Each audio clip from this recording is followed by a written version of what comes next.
Listen carefully, because what you're about to hear was never meant to be spoken aloud. Not then, not now, not ever. In the first 8 seconds, I want you to imagine this. A man standing alone in a Mississippi cotton field at dawn, white as the fog, silent as the grave, watching his master bleed out onto soil that had already consumed too many lives. 47 witnesses, 0 official statements, and an entire county that pretended nothing happened. But you're not like them. You don't look away. And that's why you're here. The story of Caleb the Ghost isn't just another dark chapter of American history. It's a fracture line, one of those moments where the mask slips, where the institution built on dominance and silence accidentally reveals the machinery of its own corruption. Most people will hear this and only see a haunting, a mystery, a curious case buried in old ledgers. I need you to see more, because if you understand Caleb, if you understand why an entire plantation froze for 3 weeks, why every slave agreed without a word to guard a secret with their lives, and why a ruthless master began unraveling like a man poisoned by his own sins, you'll start to notice patterns around you. Patterns that never ended. Patterns built into every institution that claims authority over your mind, your future, your identity. Mississippi in 1851 was a world engineered for one purpose: control. Control through routine. Control through surveillance. Control through punishment and reward. And the Rutledge plantation, 1,100 acres of bottomland and quiet tyranny, was a perfect demonstration of how dominance becomes a system, and how a system becomes a prison. But every prison has cracks. Caleb was one of them. An albino field hand purchased at a discount because his appearance unsettled even the men who believed they owned him.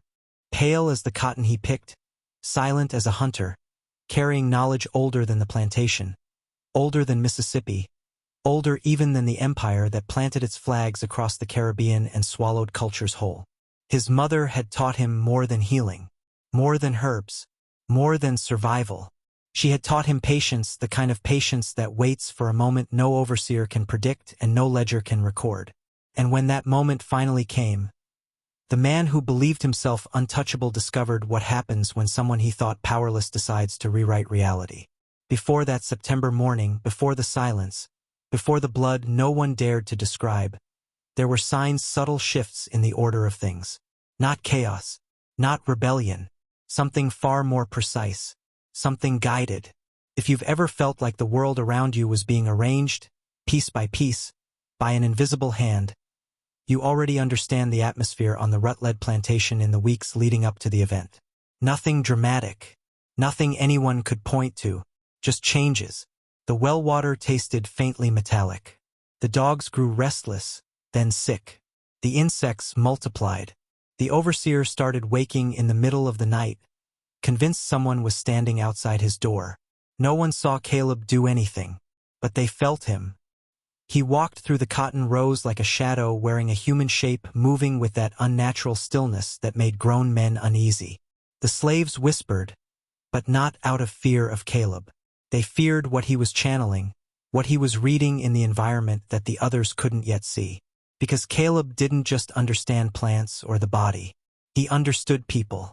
He observed the overseer's routines. Meals, temper, patterns of vigilance. He studied Rutledge's slow unraveling. The headaches, the shaking hands, the slipping authority. He listened to the slaves' fears, their hopes, their bitterness, their longing for justice in a world designed to deny it. And while everyone else endured the heat and the cruelty, Caleb worked with a different kind of discipline. Not submission, calculation. This is what most men never grasp. Power is not just force. Power is timing. Power is understanding pressure points. Power is knowing exactly when a structure is weakest, then pushing once, cleanly, deliberately, without rage or hesitation. That's what began happening on the plantation in August of 1851. Rutledge believed he was tightening control, but in reality his mind was fracturing. His body was betraying him. His nights were turning hostile. His workers were quiet, too quiet, and the structure that had always obeyed him was shifting like a house settling before collapse. Caleb watched all of this like a strategist setting pieces on a board, and somewhere deep inside him, a decision crystallized. Not born from anger, not from wild rebellion, from something colder, sharper, a realization that the system which sought to break him had just opened a doorway, and he was going to walk through it. By the first week of September, the tension on the Rutledge plantation felt like a storm cloud that refused to break. Not loud, not violent, just heavy, oppressive, waiting. And men like Nathaniel Rutledge were the last to sense danger when it was already standing behind them. He believed discipline kept the world predictable. He believed fear made order permanent. He believed the hierarchy he sat atop was unshakable. But something was hollowing him out from the inside. He woke before dawn now, sweating through his nightclothes. Some mornings he found himself on the porch with no memory of walking there. He'd stare at the cotton fields that once symbolized profit and see shapes in the rows, pale outlines bending in ways that didn't match human movement. He blamed the heat. He blamed stress. He blamed anything except the truth. He was losing control. Pence, the overseer, noticed too. He tried to tighten his grip, shouting more, whipping more, dragging order out of the workers by force. But every spasm of cruelty only deepened the silence in the quarters. The slaves no longer reacted. No crying, no pleading, no pushback. Just silence. A silence that felt coordinated. A silence Caleb moved through like he owned it. Not arrogantly, inevitably. Rutledge didn't understand the psychology of the enslaved. He didn't understand that when people who have no freedom suddenly grow quiet, it's not submission. It's alignment. It's focus. It's the moment soldiers take one breath before stepping onto a battlefield. He couldn't articulate it, but he felt it. The energy had changed. His wife's old bedroom smelled of burnt herbs. The cotton gin had new scratches on the beams, strange triangular marks he didn't recognize. And the birds around the property, crows, vultures, hawks, seemed to circle closer each morning. Caleb noticed everything, but he didn't react. He didn't intervene. He simply watched the cracks widen. Then something else changed. The other slaves began to follow his movements not with fear, but with attention. If he paused, they paused. If he shifted his gaze, they shifted theirs. Not a word spoken, not a plan announced. Yet every man and woman sensed they were approaching a threshold that could never be uncrossed. This is the part most people fail to understand about power structures. The moment the oppressed stop fearing punishment, the system begins fearing them. And Rutledge felt that fear for the first time in his life, though he didn't yet realize Caleb was the one engineering it. Halfway through the story, I'll ask you to write a symbolic phrase in the comments twice. Not for the algorithm, but to mark a shift inside you. The night before everything broke open, the air over the Rutledge plantation felt unnaturally still, like the land itself was holding its breath. Even the cicadas quieted. Even the dogs refused to bark. And somewhere between midnight and dawn, a feeling swept through the quarters that every surviving witness would later describe the same way. It felt like something was about to be decided, not by fate, not by God, not by men with whips and ledgers, but by a force older and more patient than any of them. Caleb stood alone near the edge of the cotton rows, his pale skin almost luminescent beneath the moonlight. To a man like Rutledge, he would have looked like a ghost, like something unnatural wandering where it didn't belong. But to the slaves watching from the shadows, Caleb looked exactly where he was meant to be. A man poised at the intersection of suffering and inevitability. He wasn't chanting. He wasn't performing rituals. He wasn't plotting revenge like hot-blooded men do. He was waiting, because the truth about power, real power, is that it doesn't rush. It doesn't tremble. It doesn't lash out recklessly.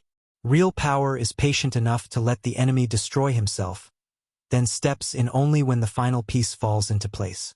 And that final piece came in the form of Rutledge's unraveling mind. That night, he startled awake from a dream he couldn't remember, convinced someone had whispered his name. He grabbed a lantern and paced through the house, down the stairs, out onto the porch. The flame shook in his trembling hand. He stared at the cotton field as if something in the darkness was staring back. He saw movement, a figure, pale. He blinked and the figure was gone.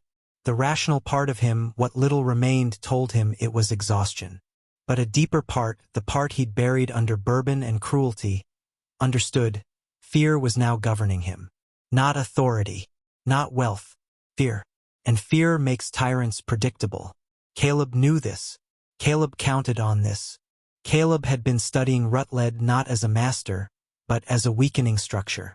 And just before sunrise, when the world was still suspended in that fragile blue light, Caleb moved. Not to strike, not yet, but to position himself exactly where the next domino would fall. Because by morning, the entire plantation would witness something they'd never speak of again. Something that rewrote their understanding of strength. Before we step into that moment, before we cross that threshold together, comment this phrase twice. The threshold breaks for me. The threshold breaks for me. This marks your shift.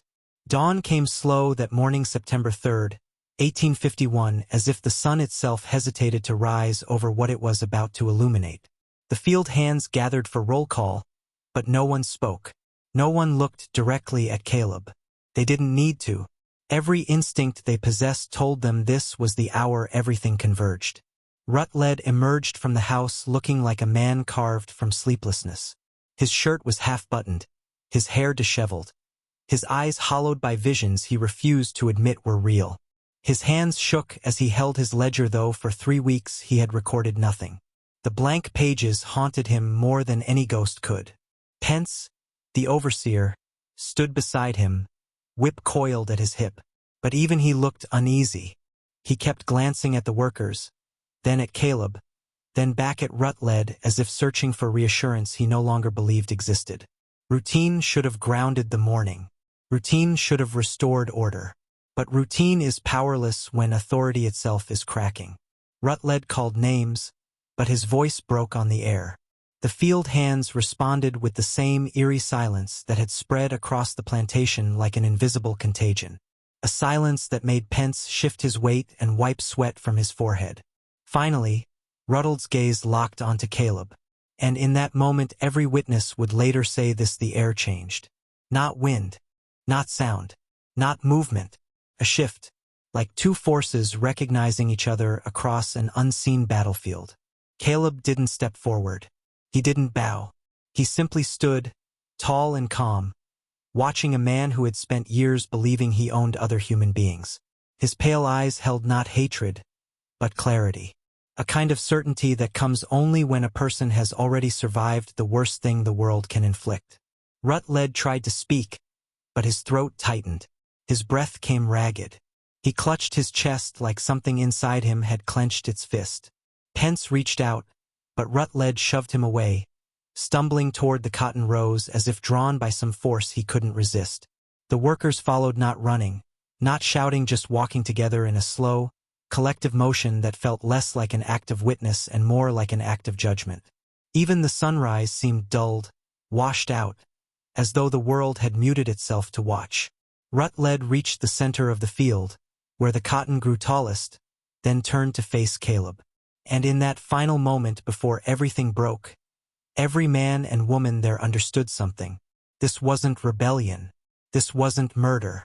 This was a reckoning long in the making.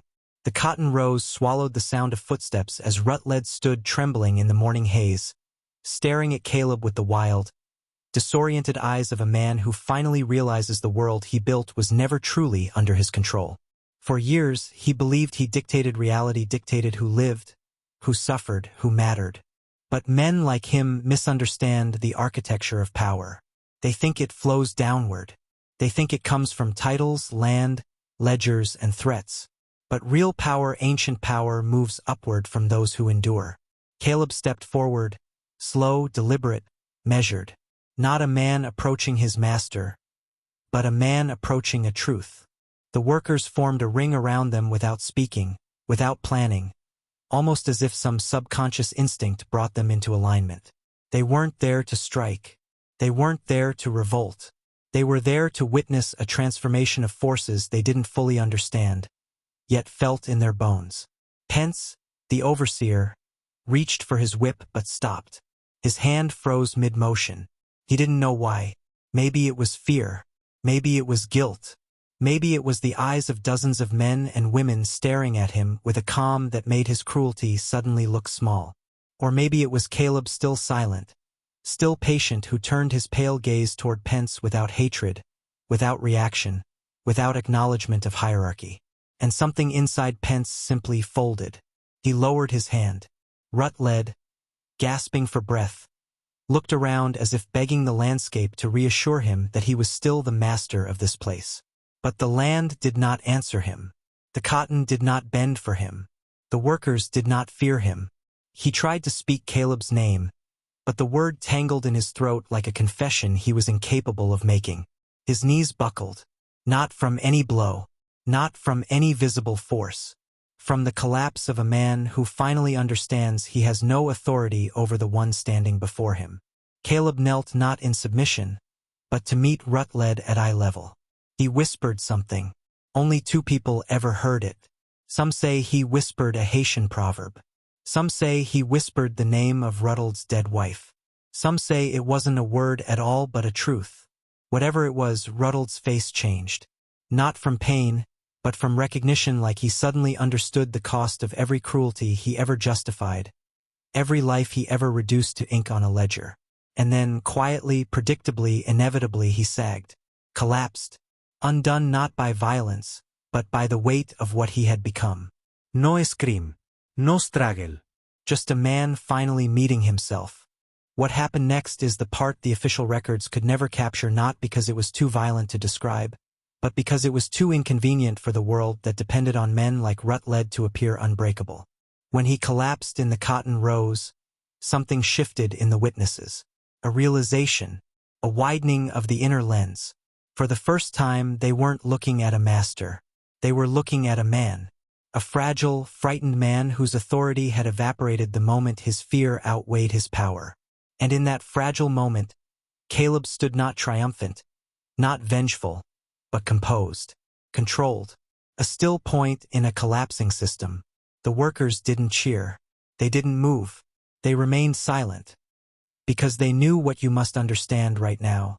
Institutions don't fall with noise. They fall with recognition. The moment the illusion breaks, the structure underneath reveals itself as hollow. Pence stared at Rutledge, then at Caleb, then at the workers surrounding them. He had spent years enforcing rules he never wrote, serving a master who now lay helpless in the dirt. For a breathless instant, he looked like a man trying to decide whether to grab the whip or throw it away forever. Then he backed away. One slow step, then another. No one followed him. No one cared. The hierarchy he had enforced had dissolved, and without it, he was just another man trying not to drown in the truth. Caleb finally rose. His eyes swept across the faces around him. Isaiah, Patience, the young men, the exhausted mothers, the workers whose lives had been measured in pounds of cotton and hours of heat. Many expected an order, a call, a declaration. But Caleb didn't speak, because what needed to happen next wasn't about words. It was about agreement. One by one, the workers stepped forward, not to intervene, not to retaliate, but to close the circle around Rutledge, to witness, to acknowledge, to let the land itself absorb the final moment of a man who had built his identity on domination. This is the part of the story the county coroner hid in coded notes. This is the part historians pretended was superstition. But every witness understood the real meaning. Caleb didn't break the system. He revealed it. He showed them what happens when the powerless stop believing in the myths that hold them down. When they see the man behind the mask. When they realize the cage was never locked. And that realization didn't stay in the field. It spread quietly, dangerously through every mind that watched. When the circle finally parted and the morning sun lifted fully over the fields, no one spoke. Not because they feared consequences, but because they understood something irreversible had taken place, something that could never be recorded in a ledger or reduced to a footnote in county archives. Caleb didn't run. He didn't hide.